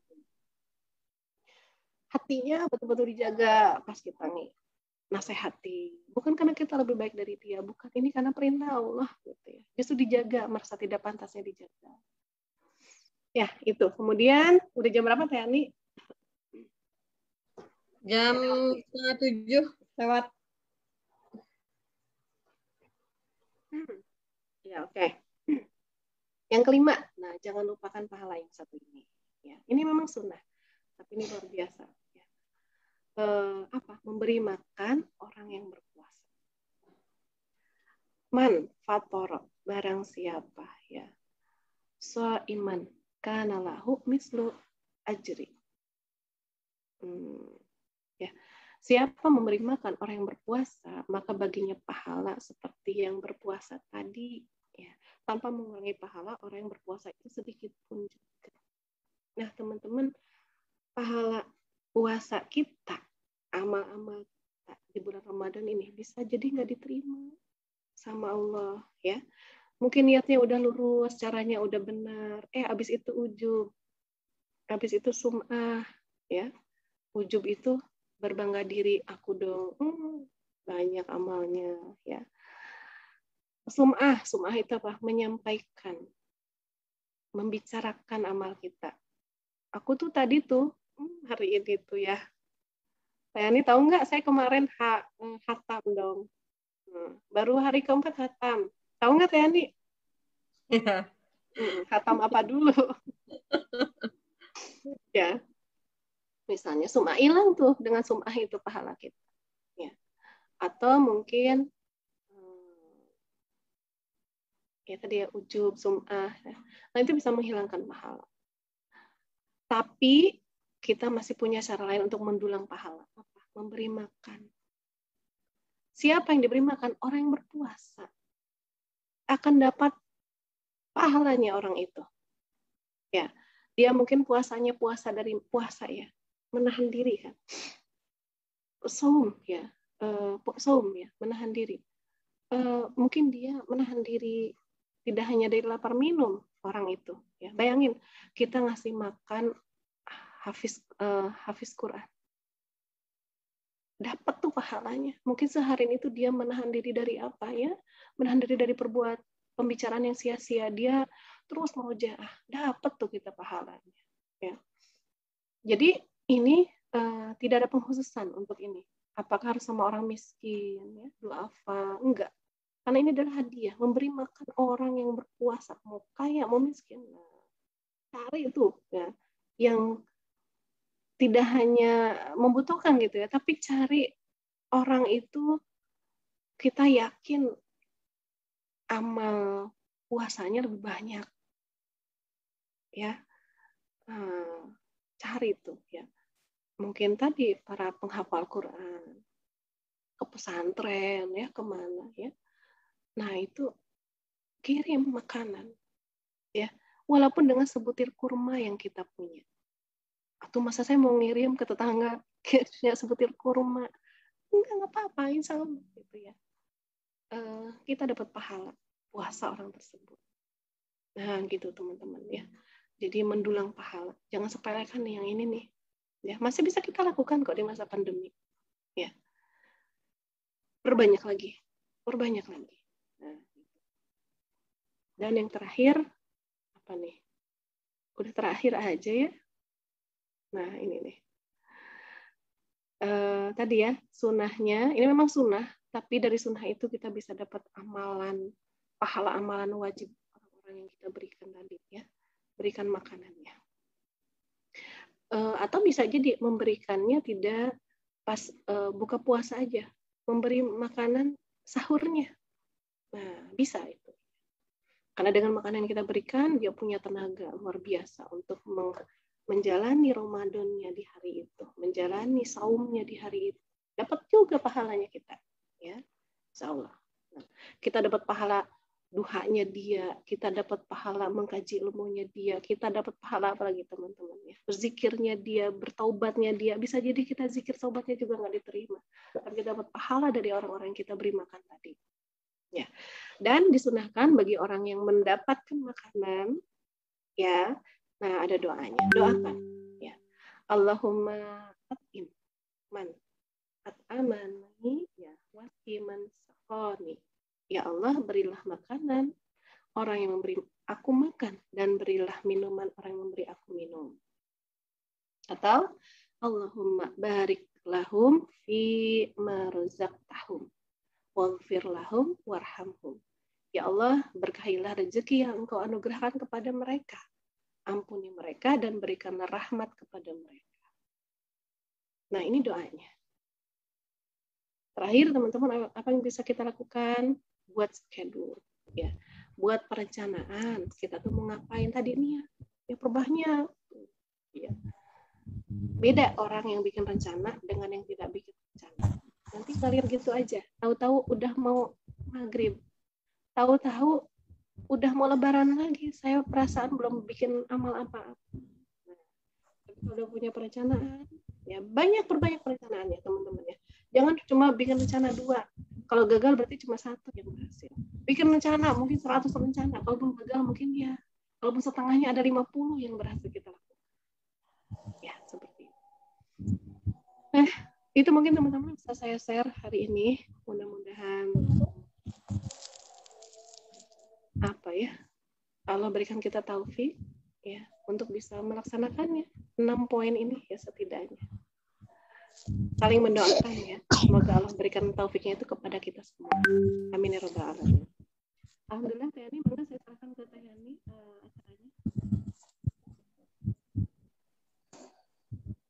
Apakah mau tanya jawab atau ada pertanyaan hutang nggak saya? pertanyaan hutang. Saya belum sempat nengok grup diskusinya Bu Dewi. Baik, teman-teman, itu materi beberapa poin dari Bu Dewi ya. Tadi terkait temanya Ramadan dengan sepenuh cinta. Baik, teman-teman, jika ada yang ingin ditanyakan terkait poin-poin yang sudah tadi Bu Dewi sampaikan, bisa raise hand, angkat tangan lalu dinyalakan mic-nya, atau bisa via chat yang ada di Zoom, atau bisa via chat Japri melalui WhatsApp saya. Maka saya persilahkan kepada teman-teman untuk melanjutkan jika ingin ada yang ditanyakan. Saya beri waktu selama 1 menit ya untuk bertanya. Jika tidak ada, maka apa Bu Dewi ditutup. Mohon maaf, saya tadi telat. Boleh nggak tahu nomor satunya apa ya Bu Dewi? Nah, coba teman-teman silakan jawab teman-teman. Nah, yang hadir dari awal nomor satunya apa? Satunya Ayo, belum. Amalan fisik. Amalan fisik katanya Bu. Amalan fisik. Baik, terima kasih. Ya, sama-sama. Boleh dijelasin Bu, kayak gimana Bu? Nah, teman-teman lagi silahkan menjelaskan kembali poin terkait amalan fisik. Saya tadi terlewat itu saja. Biasa Nanti kita live streaming di Facebook ya Bu. Nanti jika mau mengulang kajian yang hari ini bisa dilihat di fanpage-nya Pejuang Subuh. Berteman dulu dengan akunnya Pembuktian Cinta. Jika sudah berteman dengan akun Pembuktian Cinta, bisa japri ke saya. Mohon di-add nama Facebook-nya apa. Nanti saya undang ke grup Pejuang Subuh. Begitu. Insya Allah nanti kajian Pejuang Subuh semuanya ada di grupnya Facebook Pejuang Subuh.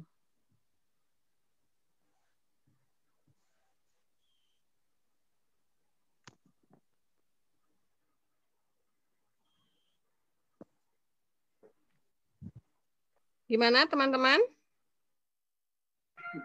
Ada yang mau ditanyakan?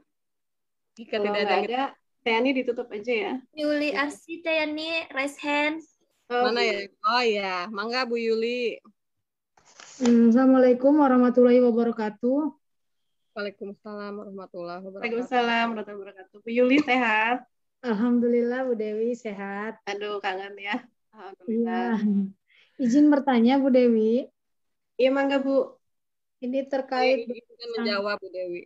ya, terkait berbaik sangka. Nah, kita kan berusaha terus Bu Dewi ya, walaupun pada awalnya mungkin kita agak sedikit kok kenapa gitu kan, ya Allah gitu kan, serba nggak enak gitu, tapi kita kembali lagi kita perlu wajib melewatinya karena ketetapan Allah itu pasti hal yang terbaik menurut Allah dan kita harus yakin juga bahwa itu yang terbaik untuk kita.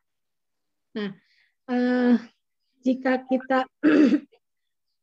kita menghadapi ketetapan atau keputusan yang dibuat manusia seperti kebijakan yang memihak dan jika dilihat dengan syariat Islam bahwa itu adalah salah, apakah kita harus masih berpikir positif atau berbaik sangka dan bagaimana kita harus menjalaninya kalau hal itu merugikan dan itu salah walaupun kita sempat berdebat atau berusaha untuk meluruskannya seperti ada hal-hal yang terkait kegiatan di tempat kerja kita gitu kan, itu ketetapan yang dibuat oleh manusia.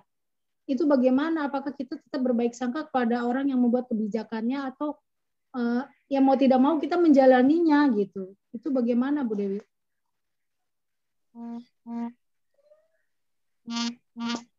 Ya Bu Yuli, Masya Allah ya pertanyaannya. Pagi-pagi udah dikasih pertanyaan yang bikin hilang ngantuk. Ya, mungkin yang Bu Yuli tanyain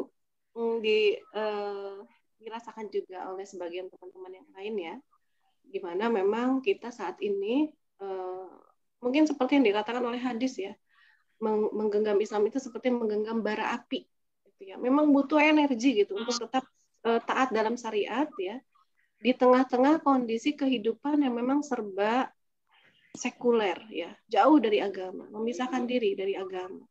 kehidupan tidak diatur oleh agama, tidak diatur oleh syariat, banyak maksiat. Bahkan fatalnya ketika memang justru negara, para pemegang kebijakan itulah yang membuat kebijakan bertentangan dengan syariat.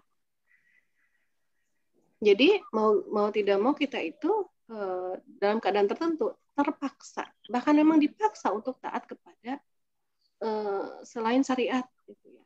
Nah, apalagi yang mungkin statusnya saat ini sebagai pegawai negeri, ya, dia sangat terikat, gitu ya, dengan pekerjaannya, gitu ya. Sebetulnya tidak ada yang salah dengan status pegawai negeri, karena itu adalah pelayanan, ya, pelayanan masyarakat. Jadi dalam Islam pun dikenal, ya, pegawai negeri itu dikenal, ya, memang dia mengurusi pelayanan kepada umat, ya, pelayanan mungkin di bidang kesehatan, ya, kayak Bu Yuli, ya, bidang pendidikan itu kan pelayanan memang dibutuhkan oleh umat. Negara itu butuh pegawai-pegawai untuk melayani masyarakat. Nah, jadi insya Allah dari sisi pekerjaannya adalah halal, gitu ya, walaupun sistemnya saat ini sekuler, ya. Nah, cuma nanti terkait dengan kebijakan tadi, betul teman-teman, itu adalah memang kita harus full energi memang, ya. Kalau itu kebijakannya dari atas, ini memang ujian, ya, ujian keimanan buat kita memang teman-teman. Kalau kita ya upayakan sebisa mungkin, ya, pertama mungkin menasehati pemegang kebijakan itu. Yang kedua, ya lihat sikon, ya, seperti ini contohnya. Ada teman saya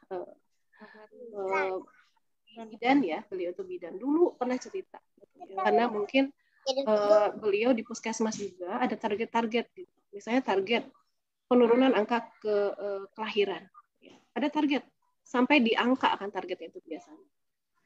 Pokoknya tahun ini atau mungkin bulan ini angka kelahiran itu harus menurun sekian persen. Faktanya nggak menurun, gitu ya. Nah, teman saya kan bikin laporan kelahiran. Nah, saat itu memang pimpinannya mengatakan nggak bisa ini laporannya, gitu, harus dirubah, harus sesuai dengan target, kurang lebih kayak gitulah, ya. Ya, tapi saat itu teman saya berpegang teguh, nggak bisa, itu kebohongan. Pokoknya saya serahkan ini laporan saya, Pak. Dah diserahin, terserah Bapak aja, terserah Ibu, Bapak atau Ibu, gitu ya, atasannya. Pokoknya dari saya segini, saya nggak mau merubah. Nah, memang paling ya efeknya apa? Ya dimusuhi, tidak disukai, mungkin ditekan dan lain-lain. Bahkan kalau PNS sih jarang yang dipecat, ya, paling dipindahkan, gitu. Ya mungkin resiko-resiko itu, Bu Yuli, yang harus kita hadapi ketika kita memang berpegang teguh, ya, ketika dalam tetap untuk bisa taat, gitu, kepada Allah. Dan memang itu yang harus kita upayakan. Atau misalnya kalau kaitannya dengan riba, ya, misalnya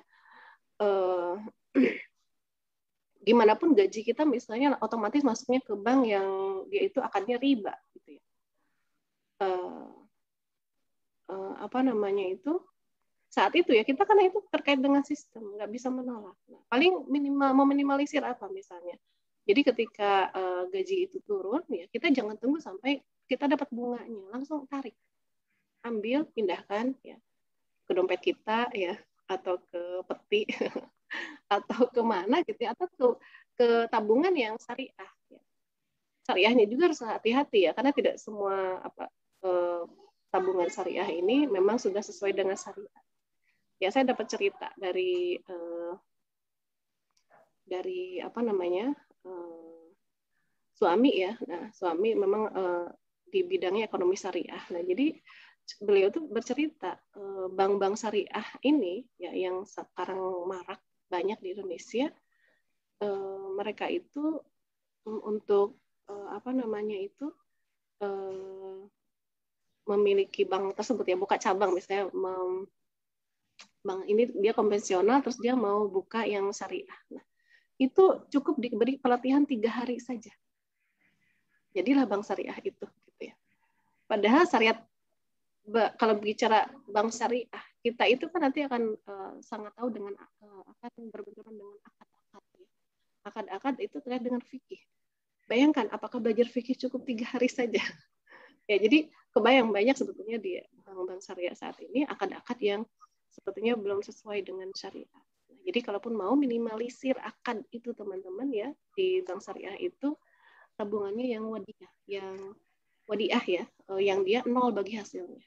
Ya karena sistem bagi hasil di bank syariah pun itu masih jatuhnya belum aman ya teman-teman.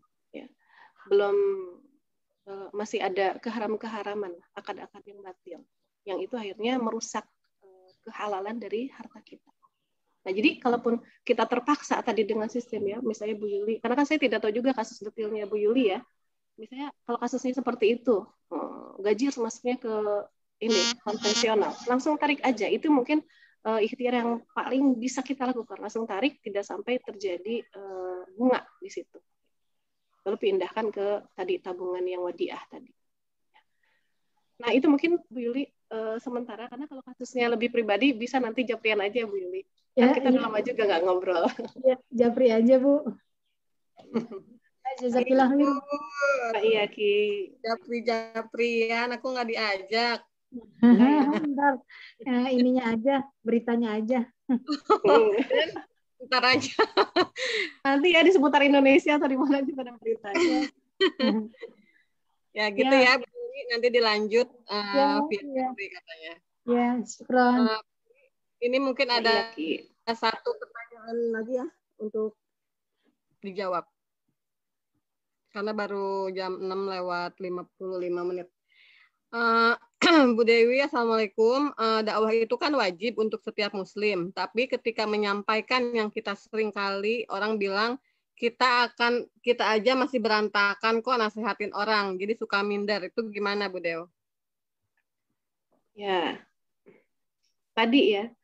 Banyak ayat-ayatnya sebetulnya tentang kewajiban dakwah ini ya, misalnya sampaikan walau satu ayat. Ya. Berarti kan itu perintah bahwa tidak nunggu kita menjadi orang baik dulu gitu ya. Kita baru dapat satu ayat aja tentang basmalah misalnya. Ya udah sampaikan ya, sampaikan kepada yang lain. Baru dapat pahamnya itu sampaikan itu. Nah, jadi memang ini teman-teman namanya dakwah itu seperti jualan ya. Nah, ibu-ibu nih biasanya pinter jualan ya, apalagi online ya. Setidaknya pinter jadi pembeli. Nah, kita kalau mau pelajari dakwah, pelajarilah bagaimana seorang penjual, bagaimana pembeli. Mereka punya karakter masing-masing, ya, punya faktor psikologis masing-masing ya. Namanya penjual pasti pengen banget dagangan jualannya itu laris manis. Ya, Tanjung Kimpul katanya, apalagi TNI, ya gitulah katanya. Yang belinya banyak, dapat untungnya banyak, gitu ya. Nah, seorang pembeli gimana? Pengennya dapat barang bagus, harganya murah kan gitu ya. Itu jadi kita bisa mainkan itu dalam urusan dakwah, gitu ya. Sebetulnya teman-teman, ya. Kalau kita bicara tadi dakwah seperti jual beli, kita tuh yang berdakwah seperti penjual. Yang kita dakwah itu seperti pembeli. Nah, kita harus paham ya. Pembeli itu pengennya apa sih? Dia pasti akan beli kalau kita tuh pintar mengiklankan, mempromosikan dengan baik ya, kepada calon pembeli tadi. Pembeli akan beli kok. Kalau walaupun dia tadinya nggak butuh, tapi karena pintar ngomongnya, dia akan beli.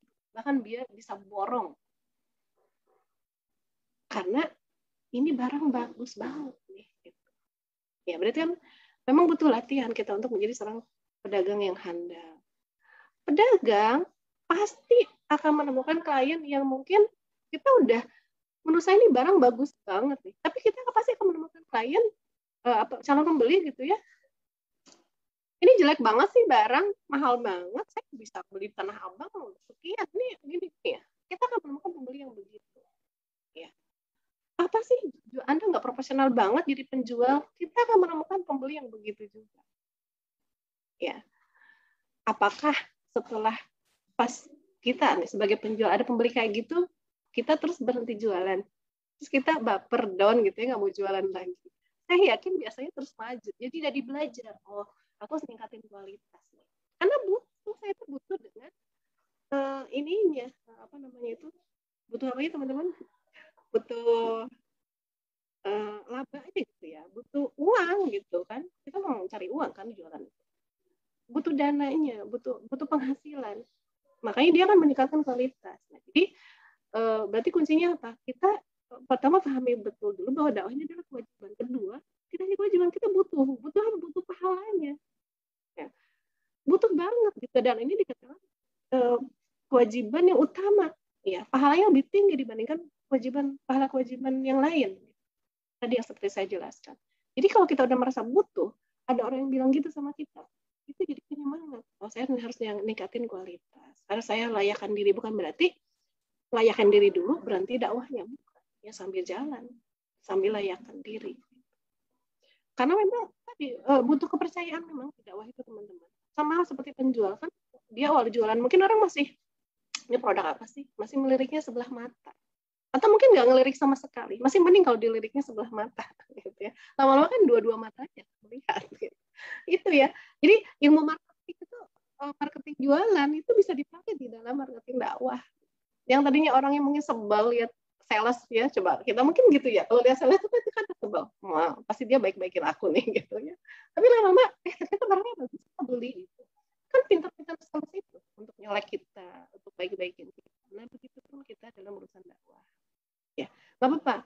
Justru saya juga dulu gitu ya, awal ngisi forum pertama, bukan pertama kali. Oh iya, pertama kali ngisi forum itu ingat waktu itu di SMA ya, waktu SMA di musola tuh. Ya teman-teman sendiri lah yang diisi.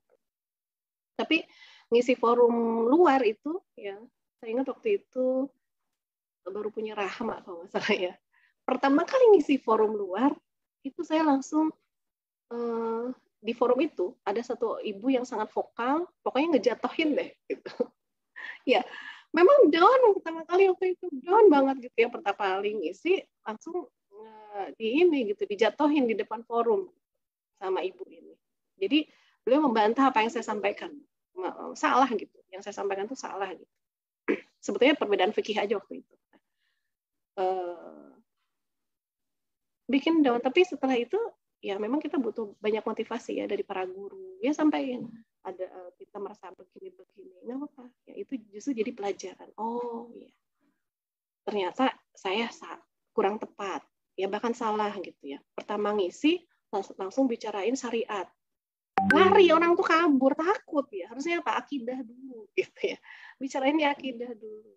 Jadi kalau mau tiba-tiba kita mau dakwah yang keluarga, jangan langsung riba haram, ya langsung larilah keluarganya, kamu juga. Nah gitu. Tapi ajak dulu, perbaiki keimanan mereka kepada Allah.